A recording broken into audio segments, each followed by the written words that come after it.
अस्सलाम वालेकुम वरहमतुल्लाहि वबरकातुहू। आज इस वीडियो में मैं बताऊंगा कि जहाज़ की टिकट्स कैसे सस्ते खरीद सकते हैं और उसका क्या तरीक़ाकार है। सफ़र तो हर किसी को करना पड़ता है, चाहे उर्दू वाला सफ़र हो या अंग्रेज़ी वाला।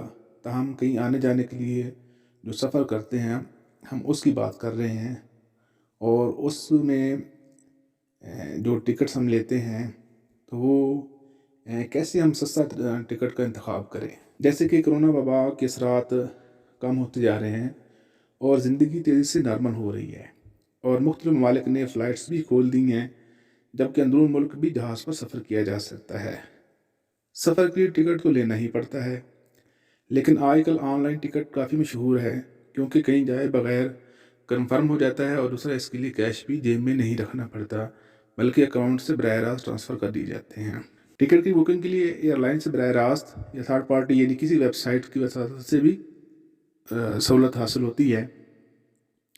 आमतौर पर थर्ड पार्टी की वेबसाइट से इस्तेमाल करने का मशवरा दिया जाता है, क्योंकि इनकी मदद से सर्चिंग कुछ आसान हो जाती है, बल्कि ये अक्सर तजिया और मुवाजना भी पेश करती है। इसी तरह इन पर बेहतरीन और सस्ती ऑप्शन की तलाश में मदद देने वाले टूल्स के अलावा इनकी जानब से रोज़ाना अलर्ट भी फ्राहम किया जाता है।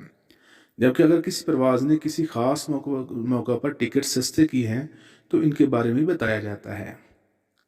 तो आइए हम देखते हैं कि सस्ता टिकट ऑनलाइन कैसे ख़रीदा जा सकता है और उसका क्या तरीक़ाकार है।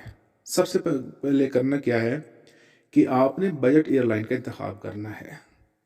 अक्सर एयरलाइंस के किराए इसलिए भी ज़्यादा होते हैं कि इनमें मशरूबात, खाना और सामान की फ़ीस कटौती भी शामिल होती है, जबकि बजट एयरलाइंस आमतौर पर लग्जरी फराहम नहीं करती हैं, जैसे मशरूबात, मील वगैरह नहीं देते हैं, इसलिए वो टिकट्स सस्ते मुहैया करते हैं। इसलिए अगर आपने टिकट में पैसे बचाने हैं, या तो अपने बजट के हिसाब से प्रवास का तयन करें या फिर बजट एयरलाइंस की तरफ आएँ। दूसरा नंबर पे ये है कि तलाश की राजदारी को बरकरार रखें, यानी कि जब आपने सर्च करनी है टिकट तो उसकी जो प्राइवेसी है इसी को आप ऑफ कर दें।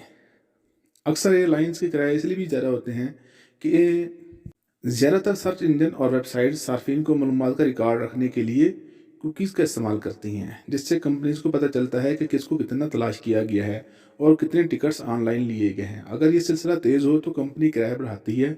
इसलिए बेहतर ये है कि एयरलाइंस को हिस्ट्री की पोशीदगी के लिए प्राइवेट ब्राउजिंग मोड में चेक किया जाए, क्योंकि इसमें हर इस्तेमाल के बाद कुकीज़ रीसेट होते हैं। नंबर 3 पे यह है कि आप सस्ते दिनों और मंजिलों का तयन करें। जैसे कि ऑफलाइन सर्च इंजन इस्तेमाल कर सकते हैं और हर महीने प्रवास की कीमतों का भी जायज़ा ले सकते हैं, जबकि तजिया भी कर सकते हैं। जैसे आप फ्लाइट सर्च इंजन इस्तेमाल करेंगे तो आपको पता चलता रहेगा कि कौन से दिनों में और कौन से मकामात पे टिकट सस्ता मिल रहा है।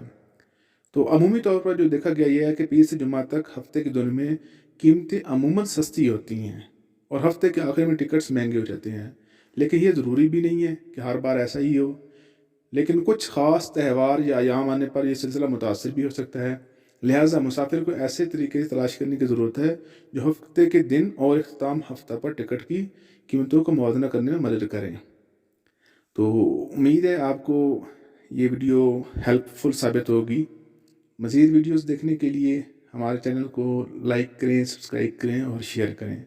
Thank you. अस्सलाम वालेकुम।